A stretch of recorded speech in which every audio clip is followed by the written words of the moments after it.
Assalamualaikum warahmatullahi wabarakatuh. Saya Salsa di kelas 12 IPS 2. Hari ini saya akan menjelaskan presentasi tentang peristiwa Talang Sari yang terjadi pada tahun 1989.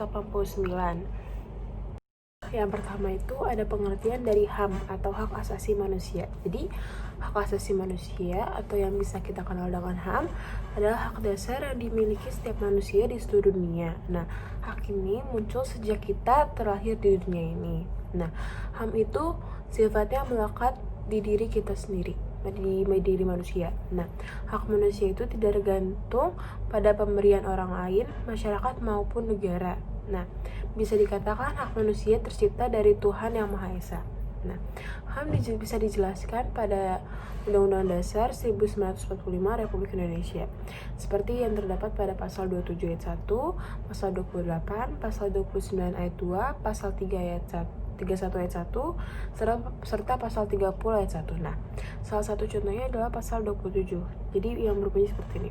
Hak asasi manusia untuk mendapatkan pekerjaan dan penghidupan layak, di mana ayat ini berbunyi tiap-tiap warga negara berhak atas pekerjaan dan penghidupan yang layak atas kemanusiaannya. Nah, jadi ada beberapa ciri-ciri hak asasi manusia nih teman-teman. Jadi yang pertama itu HAM itu bersifat hakiki, yaitu dimiliki setiap orang, ada sejak manusia lahir di dunia ini. Yang kedua bersifat universal, yaitu berlaku dimanapun, untuk siapapun, tidak melihat wajah serta ras maupun agamanya. Nah, yang ketiga bersifat tetap atau tidak dapat dicabut. Nah, yang keempat bersifat utuh, tidak dapat dipisah-pisah atau dikelompokkan hanya untuk satu golongan tertentu. Jadi intinya di sini tuh HAM itu universal gitu, nggak bisa memihak kepada orang yang maupun derajat tinggi maupun derajat rendah. HAM itu berlaku untuk semua masyarakat, berlaku untuk semua orang, gitu teman-teman. Selanjutnya itu ada macam-macam hak asasi manusia. Nah, yang pertama itu ada hak asasi pribadi. Nah, apa sih hak asasi pribadi itu? Hak asasi pribadi yaitu hak atas jaminan kebebasan memeluk agama sesuai dengan keyakinan tiap-tiap individu, menyampaikan berpendapat, dan hak kemerdekaan berserikat atau berorganisasi. Nah, yang kedua itu ada hak asasi ekonomi. Nah, asasi ekonomi itu kebebasan memiliki, membeli dan menjual sesuatu serta hak mengadakan sesuatu perjanjian dan kontrak itu. Yang ketiga itu hak asasi mendapatkan pengayoman dan perlakuan yang sama dalam keadilan dan hukum pemerintah. Nah, yang keempat ada hak asasi untuk mendapatkan perlakuan dan perlindungan hukum.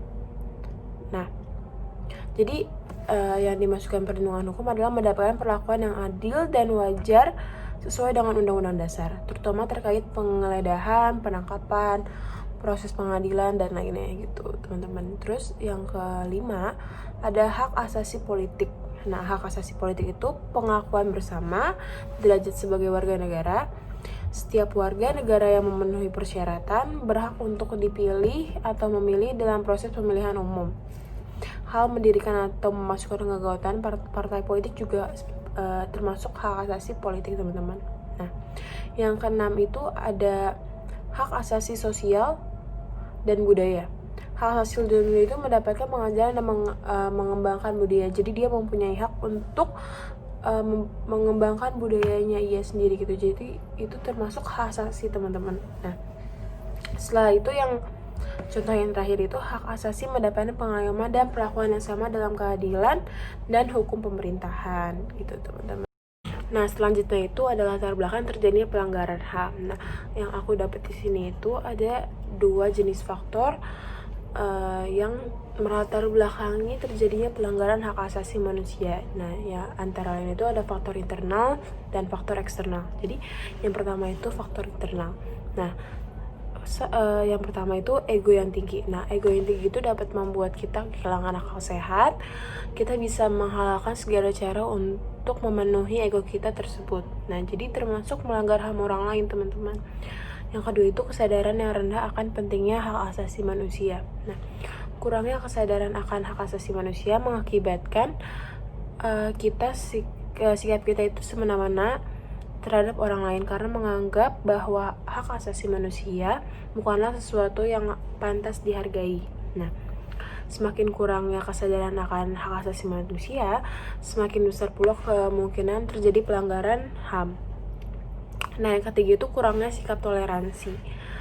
Kurangnya sikap toleransi itu hal ini yang bisa terjadi di negeri kita akhir-akhir ini. Kayak contohnya itu Bapak Basuki Cahayapurnama atau Ahok yang ditolak menjadi pemimpin hanya karena agama dan ras yang berbeda dengan mayoritas rakyat Indonesia.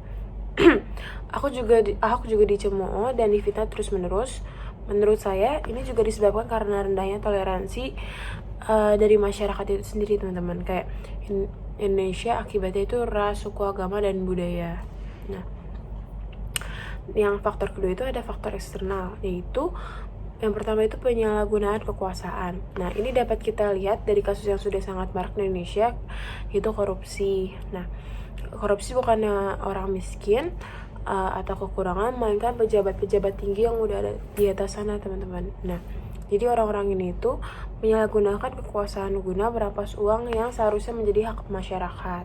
Nah, yang kedua itu ketidaktegasan aparat penegakan hukum.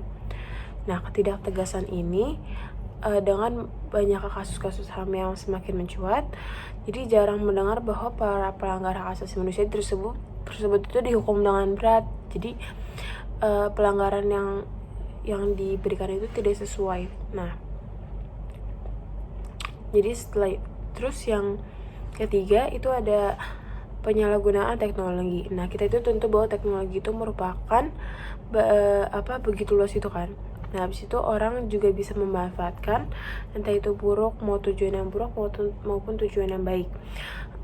Bukannya tidak mungkin bahwa hak asasi manusia dapat dilanggar melalui teknologi. Sebagai contohnya itu tindakan para netizen yang pengguna internet di dunia maya yang sangat bebas untuk mengakses sosial media. Jadi dia bisa menyindir tentang ras, agama. Itu kan salah satu contoh melanggar hak asasi manusia ya, teman-teman. Nah, keempat itu ada serta kesenjangan sosial.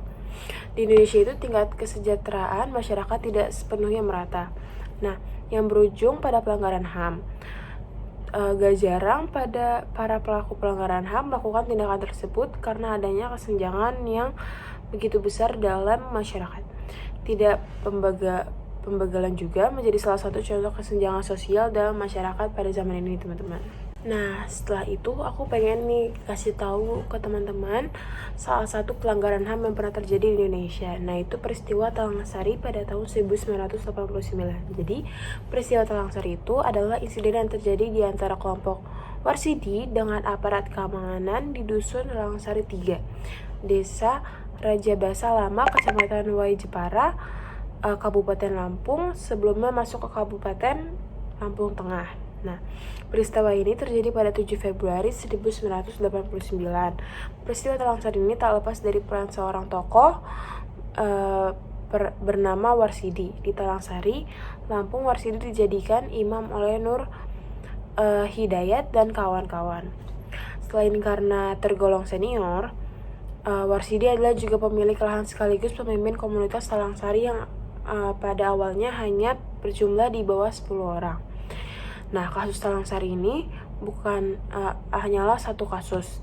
Dari sekian kasus kekerasan diwariskan pemerintah Orde Baru. Nah, tidak banyak yang tahu, namun sudah banyak pula yang melupakannya. Selama ini, informasi yang berada di tengah masyarakat, kasus ini muncul karena adanya kelompok pemberontakan atau yang nyeleneh dan ingin melawan pemerintah. Nah, mereka mendapatkan image sesat dari masyarakat. Peristiwa Talang Sari ini bukan semata-mata masalah agama, teman-teman. Jadi, namun lebih kepada sikap aparat negara yang kurang bisa menerima kritik dan perbedaan pendapat. Nah, jadi di peristiwa ini bukan hanya masalah agama, tapi pemerintah itu tidak mau menerima kritik dan perbedaan pendapat yang salah satu contoh dari pelanggaran hak asasi manusia, yaitu yang masuk ke hak asasi politik. Nah, tragedi Talang Sari disebut Komnas HAM sebagai pelanggaran hak asasi manusia berat masa lalu karena peristiwanya terjadi secara meluas dan sistematis yang beredar dengan kejahatan biasa.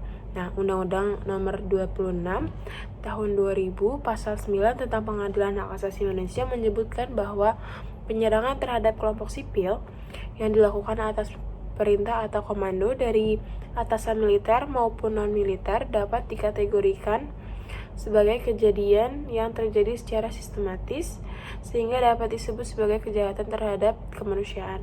Nah, jadi pelanggaran HAM yang dilanggar pada peristiwa satu ini adalah hak untuk berpolitik dan juga hak untuk mendapatkan perlindungan hukum. Jadi di sini tuh mereka bukan dilindungi, bukan diayomi, tapi malah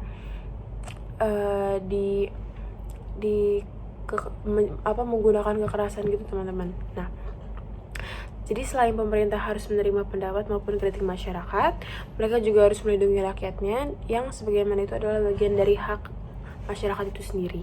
Nah, selanjutnya ada upaya yang bisa kita lakukan untuk mencegah pelanggaran HAM teman-teman. Nah, kita kan sebagai penerus bangsa nih, jadi kita harus tahu bagaimana generasi kita mencegah masalah hak asasi manusia ini. Nah, beberapa contoh yang aku ambil itu, yang pertama itu pendidikan karakter. Jadi, pendidikan karakter itu penting, pendidikan karakter bagi manusia karena itu juga untuk merupakan hak asasi manusia dan dijamin oleh undang-undang. Nah, hak asasi manusia ini lebih mudah ditegakkan karena sudah diberikan pengetahuan sejak dini dan dapat dicegah berbagai bentuk pelanggarannya. Nah, yang kedua itu mempelajari hak asasi manusia. Apa sih hak asasi manusia itu gitu? Jadi mempelajari HAM itu serta metode penegakannya dilakukan masyarakat membuatkan kita sadar akan tingginya rasa kemanusiaan dalam hak asasi manusia itu. Belajar tentang UU HAM agar tidak melakukan pelanggaran yang bisa kalian pelajari di UU nomor 39 tahun 1999 dan UU nomor 26 tahun 2000. Nah, yang ketiga itu ada menegakkan HAM dengan berbuat baik. Mungkin emang kayak kesannya tuh kayak aduh HAM gimana ya, kayak aduh cara kita menegakkan HAM secara generasi muda tuh gimana ya, susah nggak ya gitu. Nah, kita bisa berbuat baik, kita bisa menegakkan HAM dengan cara hanya berbuat baik teman-teman. Jadi bersikap ramah, jujur dan adil serta dengan sesama mencerminkan pribadi yang menjunjung tinggi hak asasi manusia dan bersedia melaporkan sesuatu pelanggaran HAM ke pihak yang berwajib agar segera ditindaki. Itu salah satu upaya yang kita bisa cegah untuk terjadinya pelanggaran HAM. Nah, yang keempat itu ada meningkatkan persatuan dan kesatuan. Adanya rasa bersatu dan sikap nasionalisme sesuai sila ketiga Pancasila membuat setiap orang memiliki bangsa yang erat satu sama lain.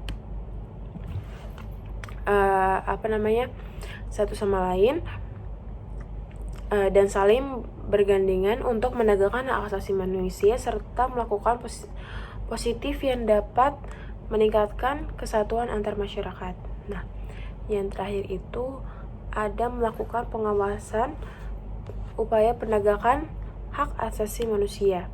Nah, jadi melakukan ini tuh mengetahui siapa saja yang berwenang untuk melakukan penindakan dan mengawasi terjadinya kekeliruan. Nah, gitu teman-teman.